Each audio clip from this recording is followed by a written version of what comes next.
Okay, so I think we can get started and people can continue to join during the webinar. So I want to welcome you all on behalf of the Nanion technology teams. It is our pleasure to see so many of you joining today, some new names and faces and some familiar faces already. So thanks for being here with us. We will have a really nice webinar today, which would be featuring, will be about the diverse applications of high throughput automated patch clamp in academic research. And we have two great speakers with us today. But before we start, I want to give you some general information about the webinar. So, by default, your video will be off and your audio is muted. This webinar is being recorded and will be later available on demand. So by staying in this webinar, in this session, you consent for this being recorded. There will be a Q&A session available after each speaker presentation. And we invite you to write your questions in the chat.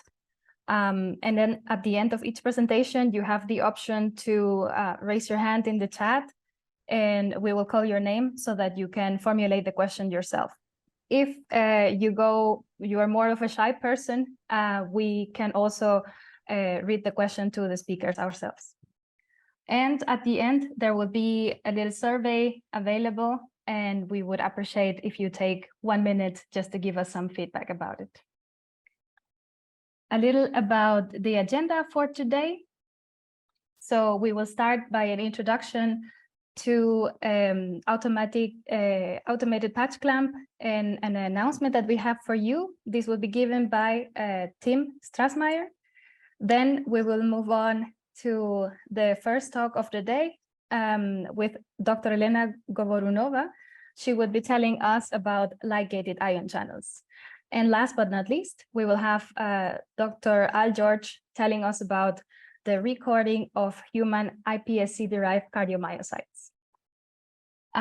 So I think we can get started. Let me introduce then my colleague, Tim Strassmeyer. He is working at Nanion for 7 years. He's based in the US and it's working as the Director of Scientific Operations and will be the moderator of today's webinar. And as you already saw, he will also give you some short introduction to this webinar. So when you're ready, Tim, the floor is yours. Okay, share screen. So welcome everybody. I'm just going to give you a brief background on Nanion technologies and one of our core technologies, which is automated patch clamp, as this is the subject of the thread tying both of these talks together. This is an exciting time for Nanion technologies. We are celebrating the 20th anniversary of the introduction of our first product, the PortaPatch. And our founders, the PortaPatch is based on technology that came out of work that was done by Dr. Niels Fertig, one of our founders. And then he was joined by Chief Scientific Officer Andrea Brueggemann and our Chief Technology Officer, Michael George, as the three main founders of the company.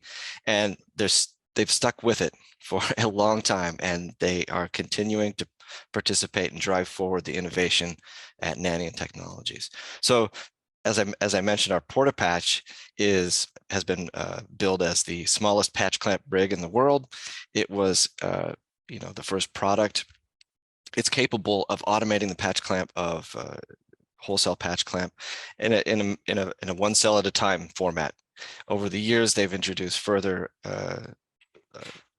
iterations of this technology. For instance, the patch liner in 2006, which can do up to 8 cells at a time, and the SyncroPatch in 2013, which can bring us up to 384 channel scale. Over this time, as we've gone from automated patch clamp at 1 cell to 8 cell to 384, Nanion has also introduced innovations in other areas of membrane research, including tools for transporter research and and for cell monitoring. And there really are three broad categories of technologies that Nanion offers. One being the automated patch clamp, which we'll talk more about in a minute. Another being cell analytics using impedance measurements, cellular field potential recordings, and actual contractility measurements using the FlexSite 96. And coming soon is Atlas platform, which will use an advanced version of what's the word? Impedance measurements, a spectral, where you can use the entire spectrum of impedance to measure a diverse set of cellular analytics.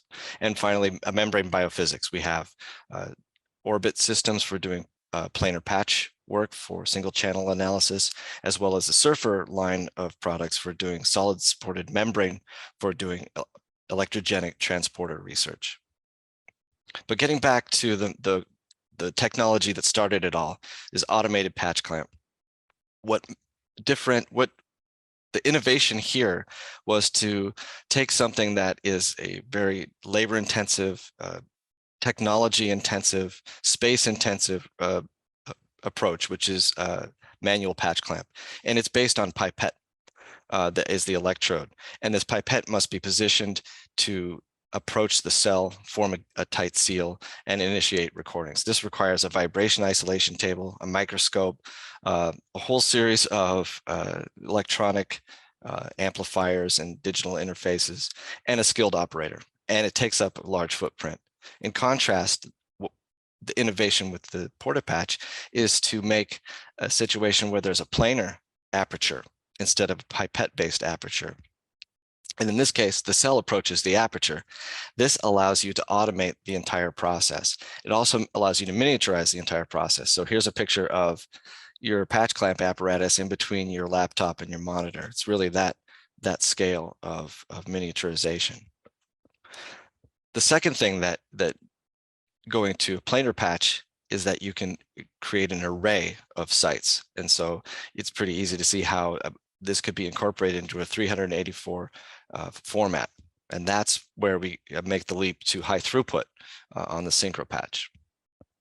So the SyncroPatch itself is based on a recording chip that has 384 wells. Each well has a micron-sized aperture. You could actually have versions with 1, 4, or 8 apertures, so you could measure an ensemble of 8 recordings from 8 cells. It is incorporated into what we call the patch clamp module, which houses all the electrodes necessary for initiating patch clamp measurements. And in turn, this is integrated into Beckman's Biomech I-Series liquid handler to give you a fully functional machine for doing, screening work, and I'll talk a little bit more about how adaptable it is. But it has 384 individual patch clamp amplifiers with current clamp capability. The i5 liquid handler is a really advanced liquid handler that allows us to do a lot of different things, including ligand-gated ion channel work. The new SyncroPatch has integrated temperature control. The chip itself maintains the gold standard borosilicate glass patch substrate. And one really exciting feature of the SyncroPatch is that you can't do in manual patch is we can perfuse the internal solution. So you can actually exchange the entire internal solution while you're recording, which is something with a pipette is not really possible. And with this system, you can achieve throughput rates of up to 20,000 data points per day if you're going after a high throughput screening campaign. The SyncroPatch, however, can be quite adaptable. It can do anything from very basic research all the way up to drug screening. And that's in part because we've introduced a 32 well mode where you don't need to waste an entire chip on an experiment. If you're doing real basic research or you're doing assay development, you can do that on a scale of 32 wells at a time for each experiment. That really makes it very adaptable.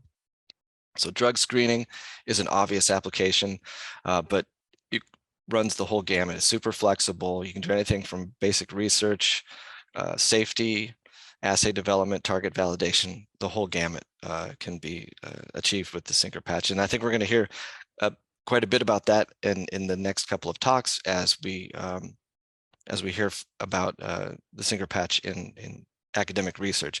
But before I get to the introductions, I want to highlight something that's just being announced now, is that we are once again doing a SyncroPatch grant initiative. And this is a really exciting initiative for us. We've done it in the past. It's been very successful. What the basis of this is, researchers who are interested in obtaining a high throughput patch clamp system can do so by writing a research proposal, and these proposals will then be reviewed, and we will award the use of a SyncroPatch to the winner of the grant. This is a 9-month free of charge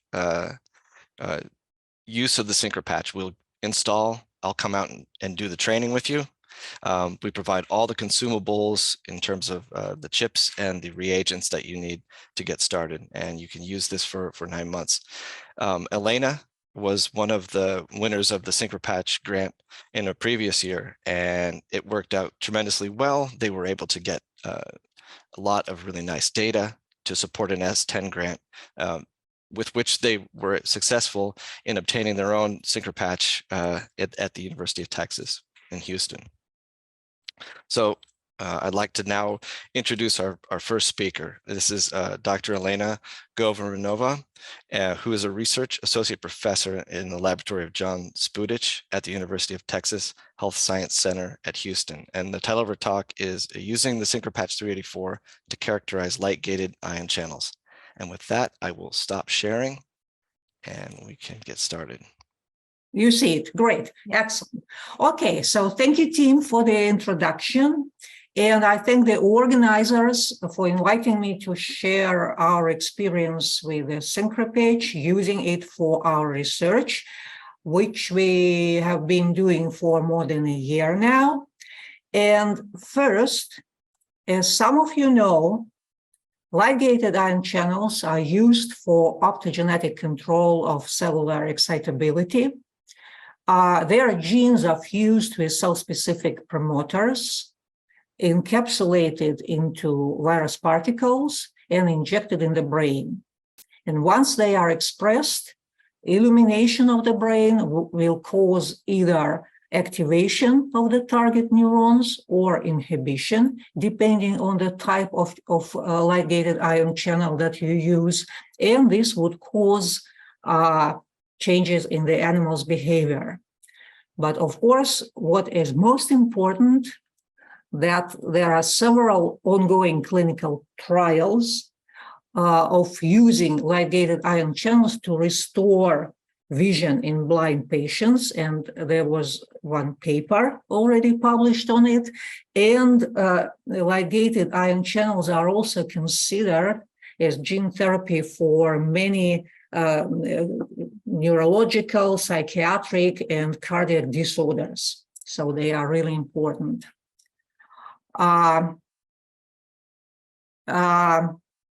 Synthetic light-gated ion channels are made by fusing light-sensitive domains of other proteins to endogenous neuronal channels, but by far the most popular optogenetic tools are light-gated ion channels that naturally occur in protists. And these proteins are called channelrhodopsins because they are retinal proteins, just like visual pigments in our eyes, but they, upon photoexcitation, they generate transmembrane ion currents, passive transmembrane currents, rather than activate enzymatic cascades. And channelrhodopsins are the only so far natural or any proteins known to do so. In our lab, we do not run actual optogenetic studies in animals. Our job is to provide molecular tools for that. And different optogenetic studies require different tools, different in the in ion selectivity, in photocurrent kinetics, in action spectra, and so on. And Oleg Senyshchikov in our lab demonstrated that the first discovered channelrhodopsins, and it was more than 20 years ago, act as photoreceptors in algal phototaxis.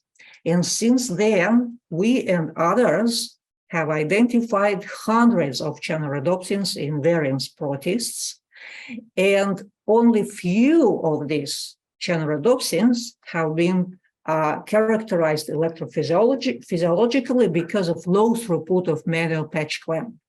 And that was the moment that, that we decided that we need an automated platform for current clamp, for patch clamp recording. And Tim has already introduced the SyncroPatch to you, and we have worked with two models of it. So we got the Nanion instrument grant to work with model 384i, which we used to collect preliminary data to apply for an S10 grant to get the most recent model, which is 384 without the I. And as Tim already mentioned, this model has several improvements over the previous version. And for us, really important is this optional partial chip usage that Tim also has mentioned.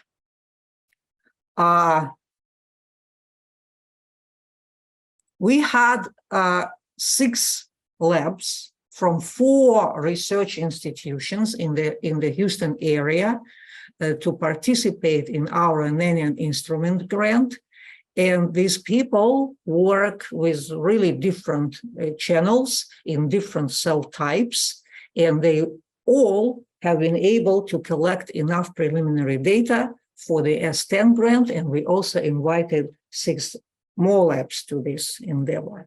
But today, I will tell you only about our studies on channelrhodopsins and in HEK cells. Using the SyncroPatch was my first experience with automated patch clamp, and I was afraid that, okay, automated patch clamp, it means it would take a lot of cell culture, but in fact, one standard 10-centimeter plate is sufficient for 2 SyncroPatch experiments, so it's not so bad. But of course, adherent cells have to be enzymatically dissociated before measurements.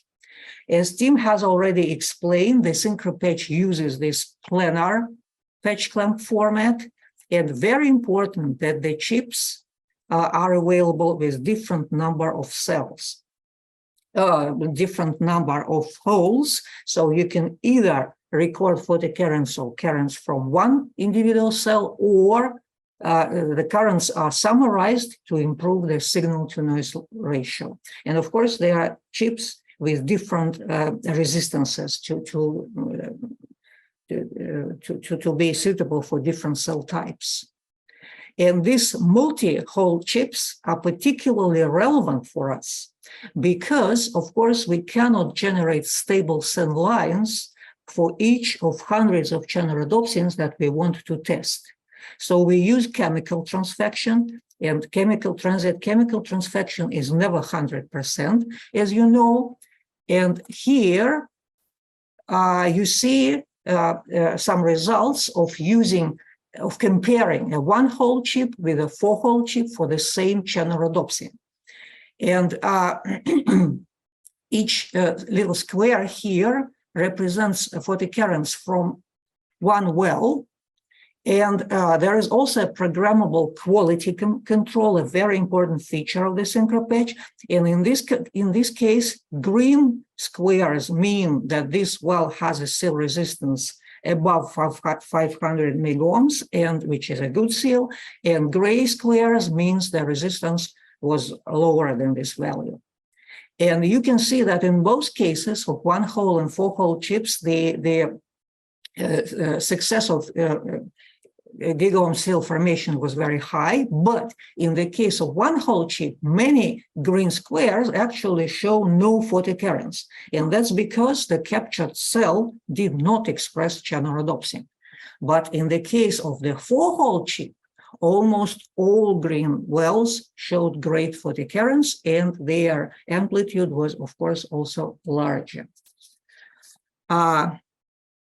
Nanion provides standard solution for the SyncroPatch measurements, and their external solutions are indeed pretty standard, but their internal solutions are quite unusual because they are based on fluoride salts.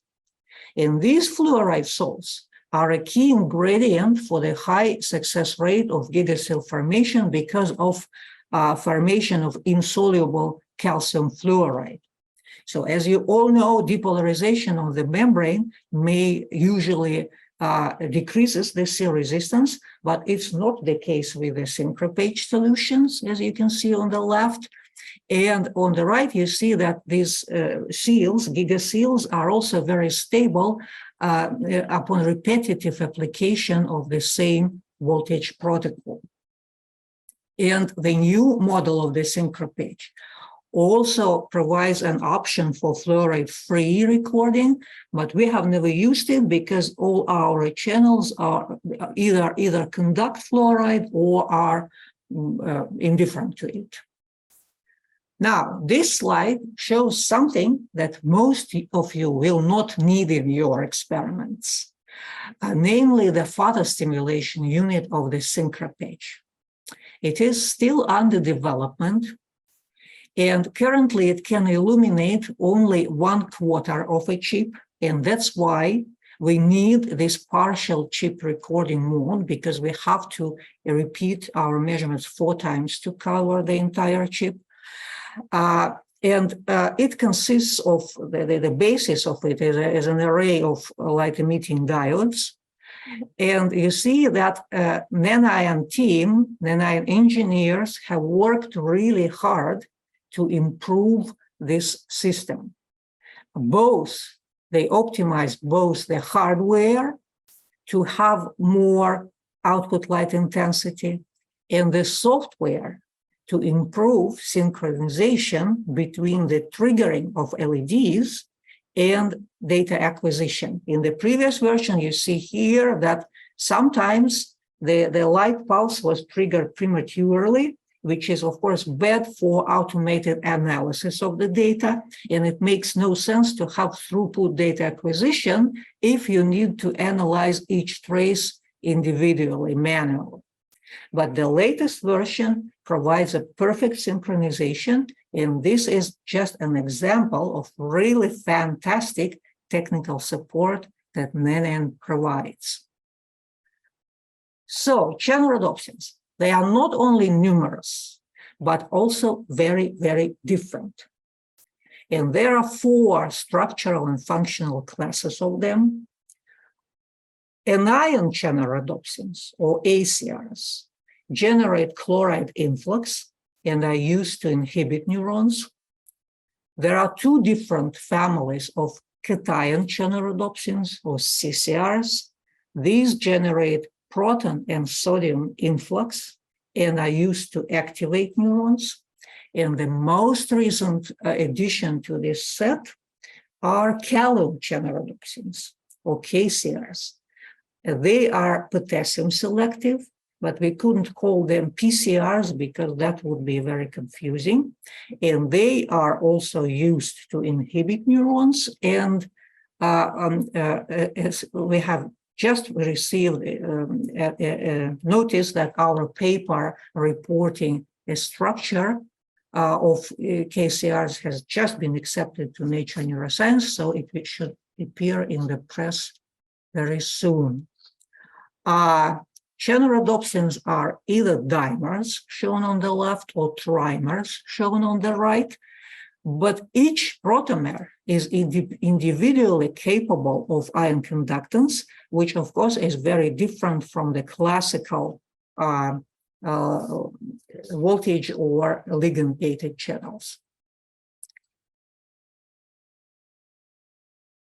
To give you a feeling of how channel rhodopsins work, I would like to show you this short movie from the lab of Adam Claridge-Chen, who was the first to use ACRs in their system after we have published them. And here, ACRs, two different ACRs, or a previously available tool that is a chloride pumping rhodopsin, are expressed in the motor neurons in flies. And you look at a container with flies from the side, and when colored bars will appear on top, this means that the light is switched on. And when the bars disappear, this means that the light is switched off. So let me start the movie now. So in the dark, the flies are just crawling around. And now the light is on, and you see that in both samples with ACRs expressed, the flies paralyze and fall off to the bottom, but they are not dead, because after a while the light will go off, and they will recover and start crawling again. And you see that in the arrival tool, with the pump, it's just not efficient. Here, the light is off, and they start crawling again. And besides the flies, ACRs have been used successfully in C. elegans, in the zebrafish, in rats, in mice, in ferrets, and in monkeys. And there are maybe at least 70 published studies of using them as optogenetic tools, but there is a catch. As I said, that ACRs generate passive chloride currents, which means that their direction depends on the electrochemical gradient of chloride. And in the soma of mature neurons, the chloride concentration is low, so ACRs generate chloride influx, and you can use them for inhibition. But in some axonal terminals, the chloride concentration is high. And in this case, ACRs can depolarize the membrane and cause neurotransmitter release, which is, of course, bad. So the current voltage relationship of the wild-type ACRs is pretty linear. And so this means that one way to overcome this problem of axonal stimulation is to generate an outwardly rectifying version of ACRs. And we tried to do this. It's not easy, but we could find some mutants that show outward rectification using manual patch clamp, but those mutants generated very small photocurrents at any voltage. And of course, this cannot be used as optogenetic tools. So we teamed up with a group of Francois Saint-Pierre, and they developed in Baylor College of Medicine, and they developed a high throughput fluorescence screen for rectification. And they claimed that they could select outwardly rectifying ACRs mutants with this assay. But of course, these mutants need to be verified by patch clamp. And here is when we used the SyncroPatch. We tested many mutants, and here you see the results of some of them. And of course, because we knew from our previous studies that ACRs, the permeability of ACRs to fluoride is less than to chloride.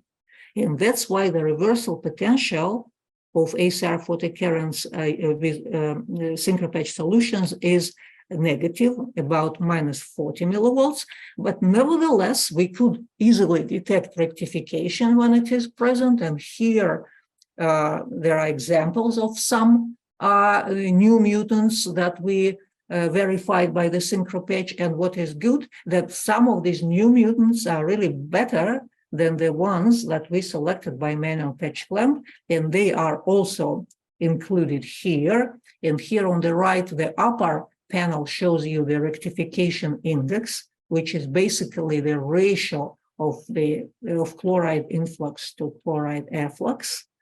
And the lower panel shows you normalized photocurrent. And you can see that at least two mutants showed here in red are better than our previously selected mutants that really generate tiny currents. And right now, our other collaborators from Baylor College neuroscientists, they test these new mutants by expression and recording from brain slices of mouse. I mentioned that cation channel rhodopsins conduct not only sodium, but also proton. And this is, of course, bad because in this case, illumination can lead to acidification of the cytoplasm in neurons. And this is something unphysiological we want to avoid.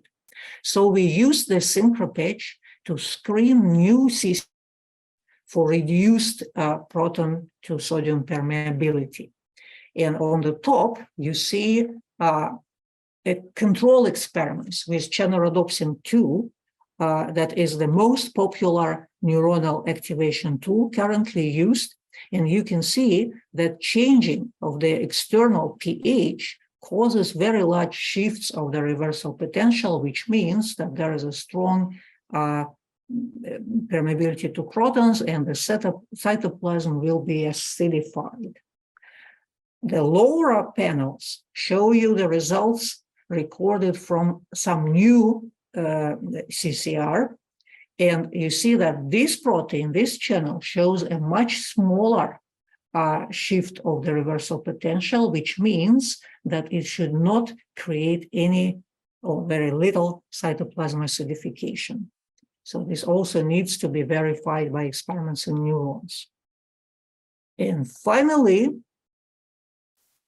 KCRs, potassium selective channel rhodopsins, they lack the potassium selectivity filter that is commonly present in all classical potassium channels like voltage or ligand-gated channels. So the question is, what are structural determinants of their alternative potassium selectivity? And we want to identify the responsible residues, and this, of course, means making and testing many mutants. And again, SyncroPatch is very useful for that. And here on the left, you see photocurrents recorded from the wild type and from one of the mutants that shows a really great change in the reversal potential, which means that it's basically sodium selective. And on the right, there are the results from many other mutants. And you can see that the SyncroPatch can really be very informative in this respect. This is our ongoing research because there are still many more mutants to test, but we hope that finally we get to the core of it and we will know why potassium is selected by this type of channels. This, I think, was my last research slide, and I would like to thank our research team and our collaborators. And last but not least, I would like to thank the Nanion people for their great help in our work. And finally, I would like to thank you all for your attention, and I am ready to answer your questions.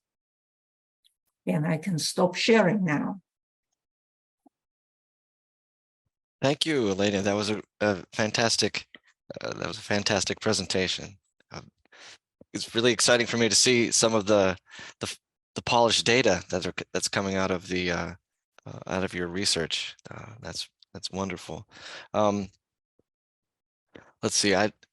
Yaimar, are there any questions in the chat yet? I don't see.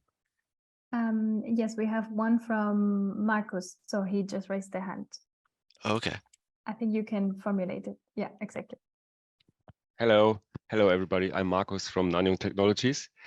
Thank you, Elena, for this very fantastic talk. I have a question related to the insertion of the channel rhodopsin for all of them, actually, because you put in the protein in a eukaryotic cell system. Is there anything known interaction of cell metabolism and the channel rhodopsin that could modulate the activity, like phosphorylation or lipid metabolism? Or yeah, that's a very interesting question, but unfortunately not well investigated yet, because what is known that channel rhodopsins in native cells, in alga or whatever protists, they are phosphorylated there. And this phosphorylation is reversible, and it is needed to regulate the adaptation. Because just like our eyes, there is some adaptation to the light level, and it has been shown that this is achieved in the alga by reversible phosphorylation of chenorodopsins. But what happens in animal cells, I think nobody knows. And this is something that needs to be investigated. And definitely there must be some influence from the membrane lipids, because we know again from in vitro studies that chenorodopsins are very sensitive to the lipid composition of the membrane. In particular, their photocycle, and this means photocurrent kinetics, is altered. It depends on the lipids, so this has to be considered, but you don't have much freedom with animal cells, right? So they have some specific lipid composition. You have to work with that. You cannot vary it at your will. But yes, all these factors are really important. What is even more important, that we know that in the alga, there are very likely there are other ion channels, calcium ion channels, not yet identified, that are activated by chenorodopsins. And that really increases the amplitude of currents that are involved in phototaxis. But those channels are not yet known, and that's a great possibility for future research. So if those channels can be found and transferred to animal cells, there is a possibility to greatly increase the efficiency of chenorodopsins in animals. Yeah. Thank you so much, Elena, for the answer. But so you mean like they could potentially form like functional, that is sometimes known that calcium channels would interact with the calcium activated potassium channels, so they form like a how is it called? Yeah, like couples, like a voltage gated channel, that you have the membrane potential change very close to a voltage sensitive channel or something like that. Yeah, about these putative channels, calcium channels, we don't know much, but we know that they are not voltage gated. Okay. But how exactly they are gated, we don't know. Due to photoactivation of chenorodopsins somehow leads to their activation. It could be direct protein-protein interaction, for instance, or it could be a pH decrease that chenorodopsins would induce, something like that. But we don't know, and it's very difficult because the only information we have about them is from just physiological studies on the entire algal cell. And this is very difficult to interpret the results because, there are many things and they all interact. So it's hard to disentangle this. So we need these channels to be cloned, but so far all attempts have been unsuccessful. Yeah.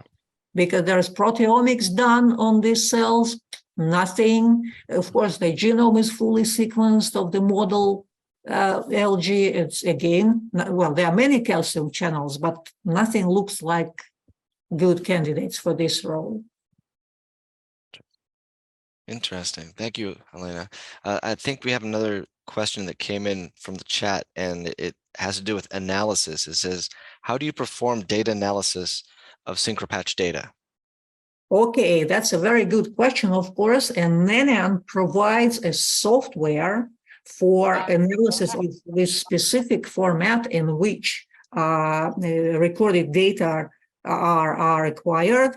And this, well, at first, because we have this low rate of expression, so there were not really so many cells. So at first, I just exported Nanion data to patch format and analyzed it with this pclamp software that I used to use for manual patch clamp. But now I'm trying to learn how to use Nanion's analysis software, and they also keep developing it. So in principle, for standard experiments, you can just use Nanion software, which is called data control. And it would be, I'm sure it would be sufficient because you can calculate current voltage relationships automatically with them. And there are also options for this current clamp, like action potential generation and its parameters and things like that. Our research is different because it's quite non-standard. What we are doing is not what was originally intended by Nanion, because they designed their instrument for drug research, not for channel rhodopsin research, obviously. So it's a little bit something that we need to develop, but we are developing, and they also are developing, helping us with this. Yes. Okay, thank you. We have one more question just came in, and it's about your cell prep. They say it's about the 10-centimeter dish. It says you mentioned that you can use one 10-centimeter dish for these experiments. They are asking, how many cells do you get from this dish, and what enzyme do you use for the digestion? Okay. Again, Nanion provides a detailed cell dissociation protocol, and they strongly recommend using the enzyme called EEE, which is a trypsin analog from some fungus, I believe. And that is the one because of course preparation of the cells is a key to success in this measurement. So it's really important that all cells are individual. They do not form any clumps, because clumps are useless for this technology. And well, I don't remember how many cells are there, what are the cell densities, but I just, it's something like maybe 80% confluent cell dish is sufficient.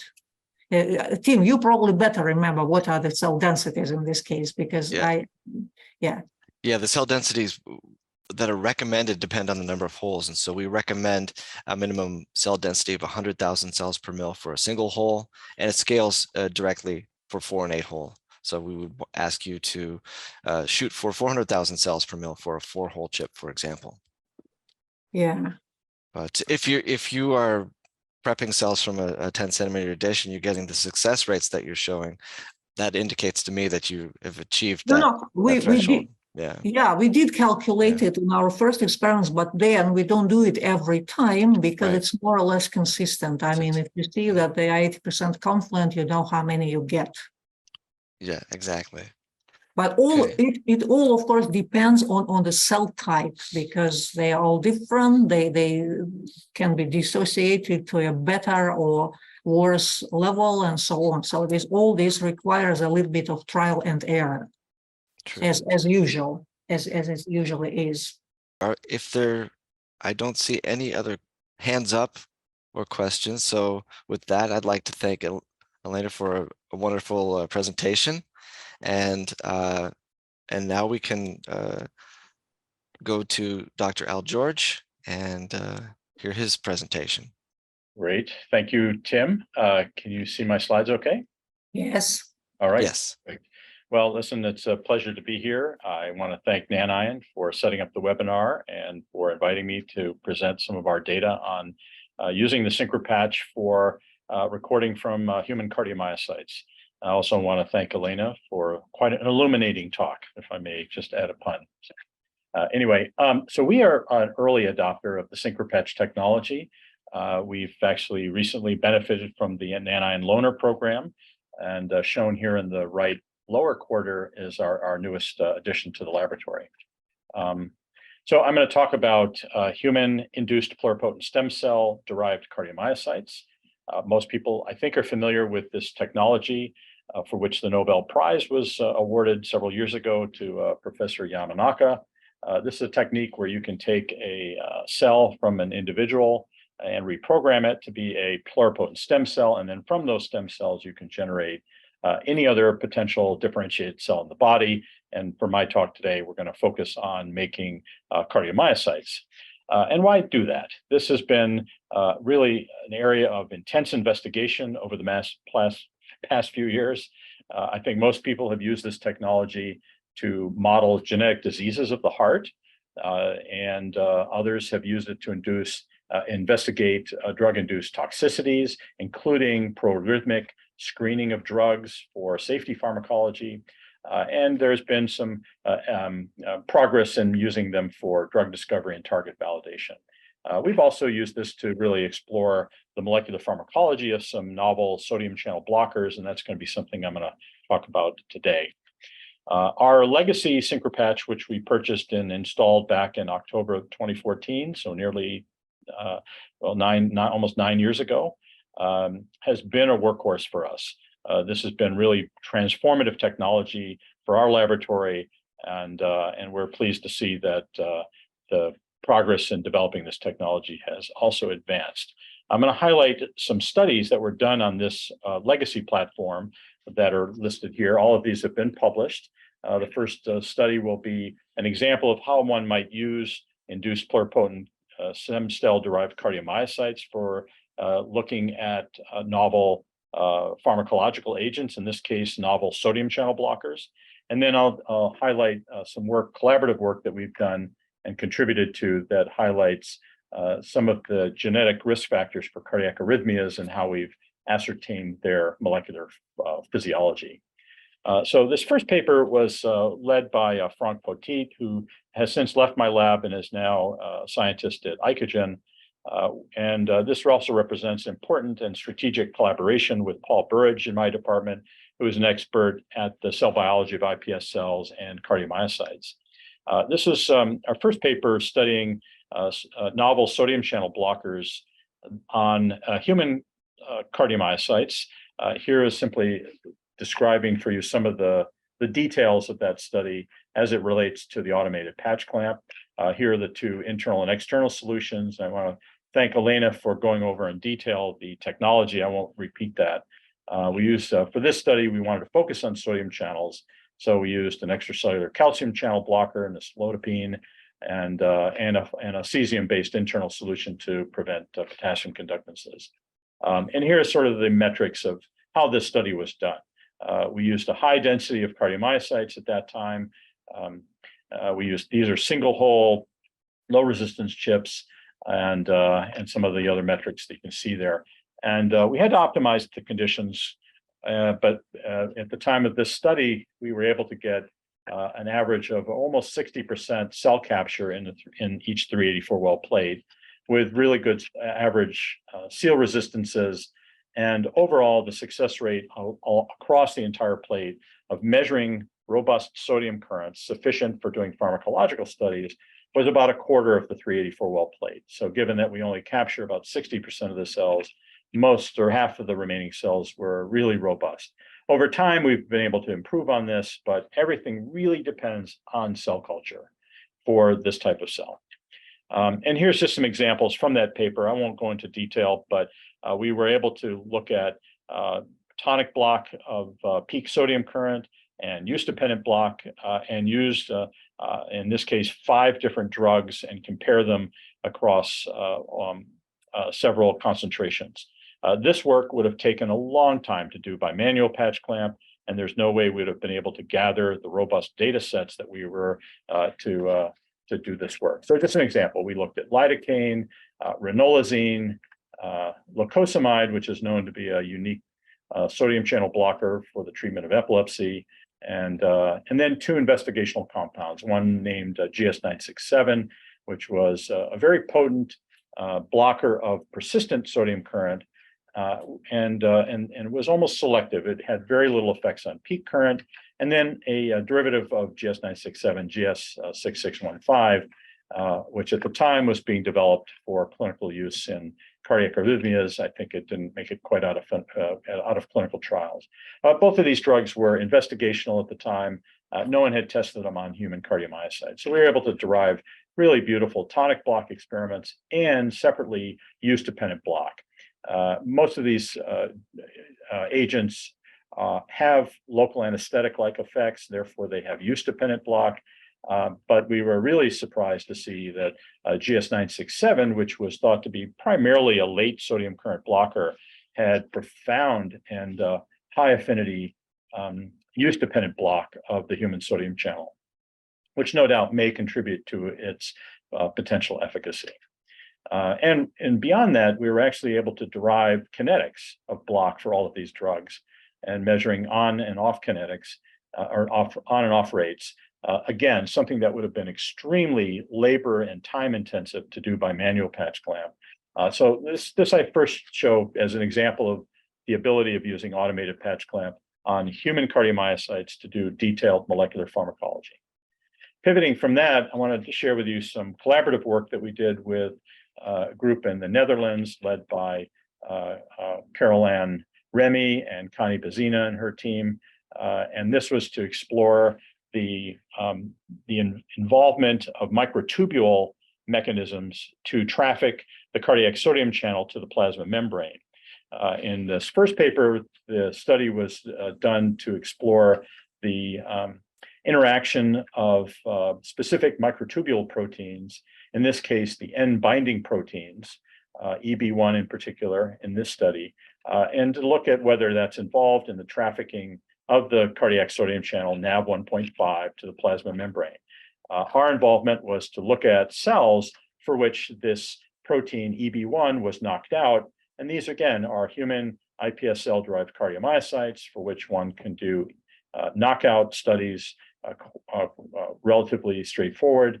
And we compared the sodium channel current density at the membrane, comparing the control cardiomyocytes with these heterozygous and homozygous EB1 knockouts. I think these are the homozygous cells. And there was a profound difference. And this aligned with the data from Carol Ann's lab, showing that EB1 and microtubule assemblies are essential for trafficking the sodium channel to the plasma membrane.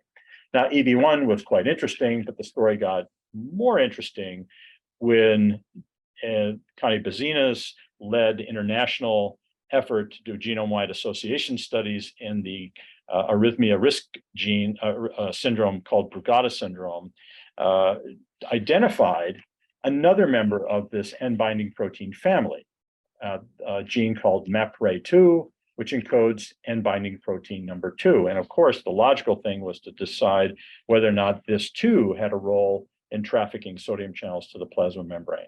So again, we turned to the iPS cell technology platform. Paul Burridge's lab did a knockout of MAPRE2. Again, this is a homozygous knockout. And then we measured sodium current in cardiomyocytes differentiated from the control iPS cells or the MAPRE2 knockout. And again, similar to the EB1 story, we see that there's a reduction in sodium current density, which was inferred to suggest there was impaired trafficking to the plasma membrane.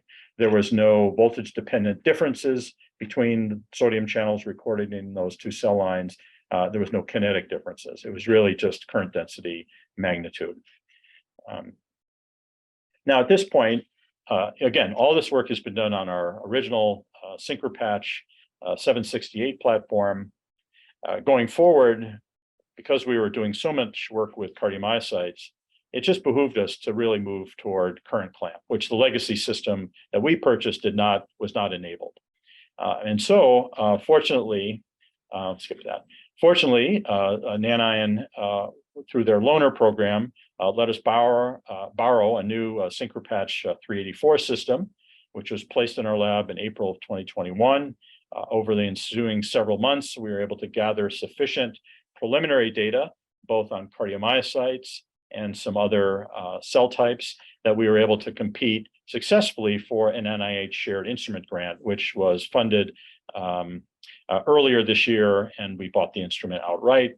And happy to say that this is really a win for us and presumably for Nanion, showing the value of this loaner program. So now what we've done with that is we've been able to pivot now to measuring not just sodium currents and other things under voltage clamp conditions, but we've been able to begin to optimize use of this cellular platform for measuring action potentials. In order to do that, there's been a tight collaboration between my lab and that of Paul Burridge. And I want to highlight the work of postdoc in Paul's lab, Mallory Blankard, who's worked closely with Carlos Benoit in my lab to really optimize the culture conditions necessary to get robust currents recorded and action potentials recorded on this platform. So this is just a timeline of how the cells are prepared. Paul Burridge's lab has a unique way of introducing a selectable marker for cardiomyocytes. And so once the cells are differentiated and then selected, they then undergo a dual dissociation protocol that we have found was very valuable for preparing cells optimal for SyncroPatch recording. They're first dissociated at 16 days post onset of differentiation. And then we do a second round of differentiation on around day 30, and then the cells can be plated for use on the SyncroPatch sometime later. And here's just some details about the media. Questions about this probably would have to go to Paul Burridge, not necessarily me. Another thing, when we prepare the cells on the day of recording, here is the protocol for that. We clean the cells with calcium and magnesium-free PBS. We digest the cells.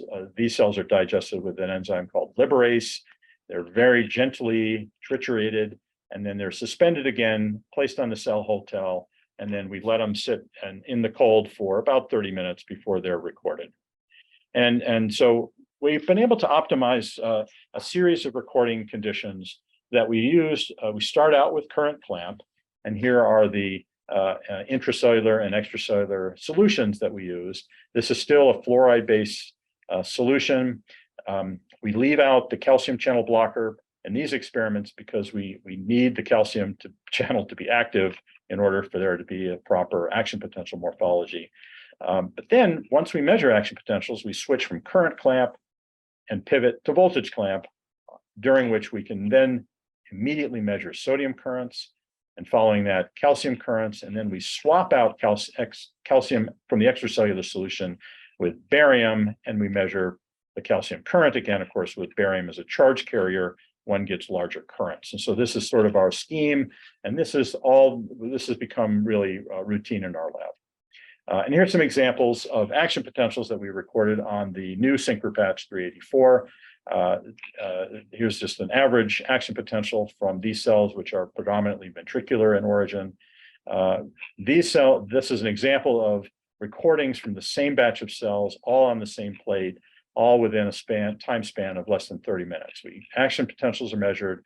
We pivot to voltage clamp and measure sodium currents, calcium currents with calcium as a charge carrier, and then finally barium as a charge carrier. So a very efficient, fairly high throughput system. Here's just a blow up of the screenshot from the SyncroPatch showing again an average action potential. In addition to the cells we've cultivated in collaboration with Paul Burridge, we also have an ongoing collaboration with Dawood Darbar across town at the University of Illinois and in Chicago. His lab is generating atrial cardiomyocytes, which have a shorter action potential. And here's just a lineup, an average of the two recordings done on the same day on the same plate, showing atrial in blue and ventricular in red, showing the difference in action potential duration. And then some examples of sodium current, which I've already shown you. This will give you an idea of how that looks. And again, here's calcium currents. And so at the end of the day, this is a very efficient system for us right now, really trying to harness this technology now to do a lot of different experiments, some of which are looking at genetic models of human cardiac arrhythmia, genetic cardiac arrhythmias. Others are looking at the pharmacology of channels in these cells. So really great system. Lastly, this is an example of some pharmacological studies that we're doing, and this is sort of a throwback to the original work that we started with to look at the role of microtubules in trafficking the sodium channel to the plasma membrane. Here we actually used a probe compound that it's a dirty drug. I'm not going to make excuses for it, but one of the things it does do is it does modulate microtubule function in a specific way. It has other functions as well, but we looked at this because our collaborators in the Netherlands had demonstrated that, in fact, this compound, which we go by the nickname SB2, does alter the kinetics of insertion of sodium channels into the plasma membrane and potentiates trafficking. And so here we see again data recorded under voltage clamp. Sodium current density is enhanced when cells are pre-treated with the SB2 compound. It doesn't have much of an effect or any effect really on the voltage dependence of activation, but it does seem to shift inactivation kinetics to hyperpolarizing potentials. And then given that it does affect action potentials as well.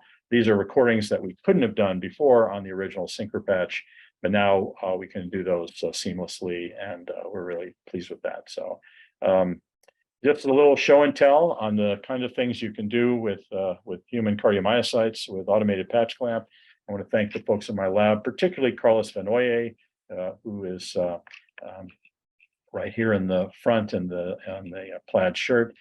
Franck Bautit, who is now an employee of Icogen, and Mallory Blancard and Paul Burridge's lab really contributed to this work and some of our funding here. And of course, great thanks to Nanion for not only their loaning of the instrument to us, but really more of a collaborative relationship in the way they support us, and really love working with their scientists. So with that, be happy to take a few questions.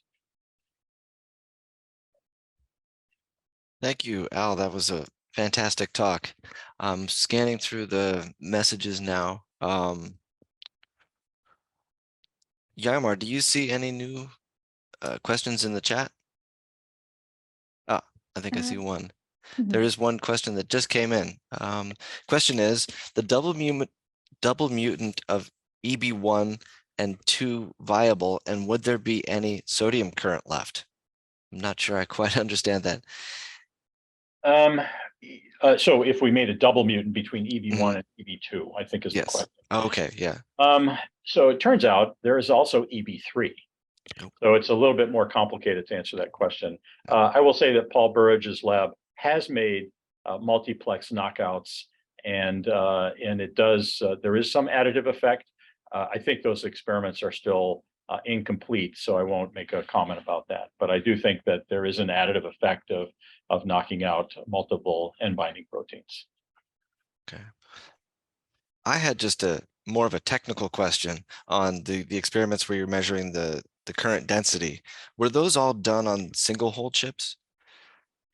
Do you know? Those are all done with single hole chips. Okay. Yes. And I was wondering if you had considered using multi-hole chips. That way you might get a cleaner separation because you're able to average across more cells in each well. That's a good point. I think in the beginning, we probably gave some thought to that. The reason we probably haven't done it is already the cell density required is pretty high, and the making the cells is quite a time and labor intensive process. And so to make actually more cells, we'd have to have a really good justification for it. So I don't think we've tried to use multi-hole for cardiomyocytes. Okay, that's have used multi-hole for many different cell types, and in some cases it really does even out the well-to-well variability, which is really valuable for doing pharmacological studies,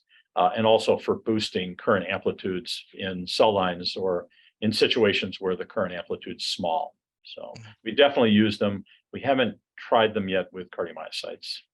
That's a good point. Yeah, the cardiomyocytes are a precious commodity. That's true. Okay, I think we have another question that just came in. It says, thank you for the nice talk. And it went away. Just a sec. Thank you for the nice talk.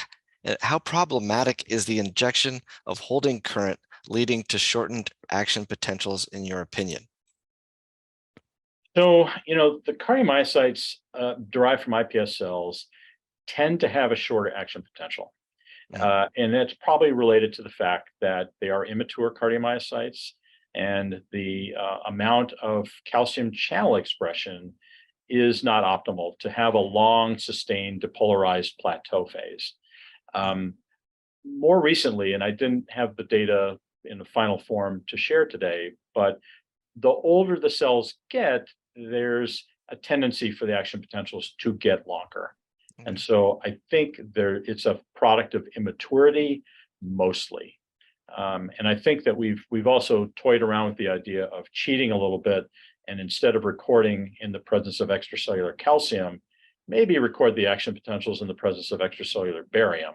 to kind of boost the calcium conductance, or at least conductance through the calcium channel, to see if that would help. That's very preliminary, and I think we need to work a little more on that. But I think the main thing is the cells are at day 30, 32 that we've been studying them. They're still pretty immature, and lately we've been going a lot longer, and the action potentials probably are going to look a little more physiologic. I see.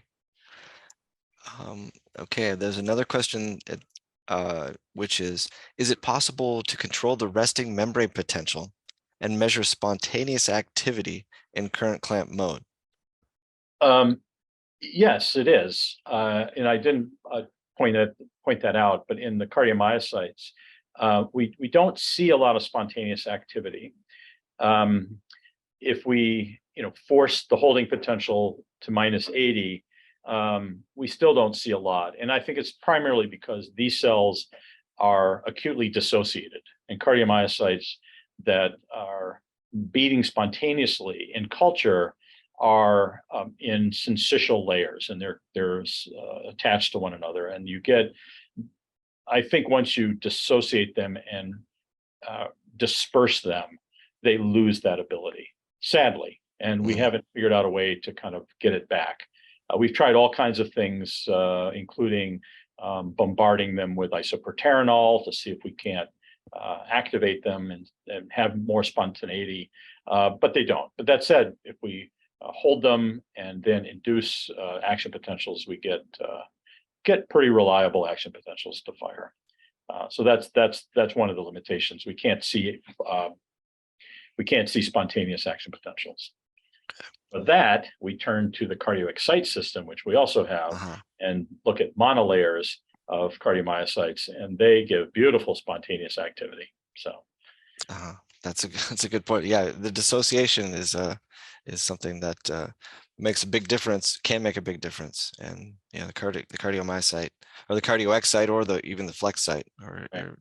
So there is another question from Ali, who asked me if we use the same holding current in all the wells, or is it individualized? It is the same holding current for all the wells. I don't think we have a way to individualize it at this point. That's true, but I think that's coming. That's something coming. that the engineers and software guys are working on. Yeah. Right. Yeah. There's a question about intracellular calcium. This is great talk. I just wanted to ask about intracellular calcium transients. Have these been characterized in these cells, particularly because the calcium currents seem to exhibit very small inactivation? Yes, we've actually measured intracellular calcium transients on a 384 well platform sold by a company called Vala Biosciences, using basically calcium sensitive dyes. And they're very robust calcium transients. I'm not sure what the question was, but they're very robust intracellular calcium transients that do mirror the time course of the action potentials. And again, those calcium transients are really variable depending on the state of maturation. So again, Paul Burridge's lab has spent a lot of time and effort to optimize maturation of the cardiomyocytes, and looking at intracellular calcium transients has been one of the readouts for that. So I've got a couple of technical questions I think you could probably knock out real fast. One is, what's the temperature that you record at? And the other is, what's the maximum days in culture that you've gone to? Yeah, we've been doing still everything mostly at room temperature with the new SyncroPatch, which has temperature control. We at least aren't beholden to the building's temperature. We've actually locked it in at 22 degrees Celsius. So that's a little more day-to-day control. We have the option, obviously, of heating the cells now, and that's something we haven't done systematically yet, but we're exploring doing that. Obviously, recording at near physiological temperatures would perhaps give us more insight into how these cells are really behaving. The other question was about the oldest that we've studied. Yeah, I'd say the most, we've probably taken it out to between 40 and 50 days, probably not quite to 50. Okay. That's the oldest we've done. So they're still healthy at that point, so we could presumably go farther, but perhaps we're too impatient. Yeah, that's understandable. I think there's a few questions about potassium channels. And so one of these questions asks it states, wonderful talk, exclamation point. Have your lab tested to record IKR and IKS in iPSC cardiomyocytes? Yes, certainly we have. We are able to see outward currents in these cells, and we try to differentiate them pharmacologically by using specific blockers. So for IKS, we used a compound JNJ303, which in vitro is really high, has very high potency for blocking recombinant IKS. We do not see much effect on the cardiomyocyte outward current, very small amount. And then IKR, we used E4031 as the pharmacological probe. There again, we see some block, but most of the outward current is probably not either IKR or IKS in these immature cardiomyocytes.